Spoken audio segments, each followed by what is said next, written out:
Neymar. Boa sorte para a seleção brasileira. Boa sorte ao jogo. এখনই অবসর নয়, 2030 বিশ্বকাপের জন্য প্রস্তুত হও নেইমার। নেইমারের উদ্দেশ্যে এমনটাই বললেন ব্রাজিলের প্রধানমন্ত্রী লুলা দা সিলভা। এক ভিডিও বার্তায় নেইমারকে অবসর ভেঙে জাতীয় দলে ফেরার অনুরোধ করলেন তিনি।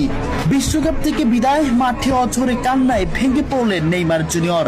আর এই কঠিন মুহূর্তে তার পাশে দাঁড়িয়েছেন ব্রাজিলের প্রধানমন্ত্রী লুলা দা সিলভা। ফুটবল বিশ্বের সব তারকা মহাতারকা থেকে শুরু করে ক্রীড়া অঙ্গনের বাইরেও অনেকেই নেইমারকে নিয়ে আবেগে ঝরে পড়েছেন। 2026 ফিফা বিশ্বকাপের শেষ 16তে নরওয়ের কাছে 2-1 গোলে হেরে টুর্নামেন্ট থেকে বিদায় নিয়েছে 5 বারের বিশ্ব চ্যাম্পিয়ন ব্রাজিল। শেষ বাঁশি বাজতেই মাঠে ভেঙে পড়ে নেইমার জুনিয়র।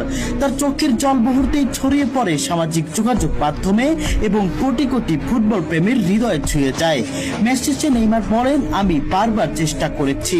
আমার যাত্রা শুরু হয়েছিল এই মেটলাইফ স্টেডিয়ামেই, আর এখানেই আমি শেষ করলাম। এখন সব শেষ।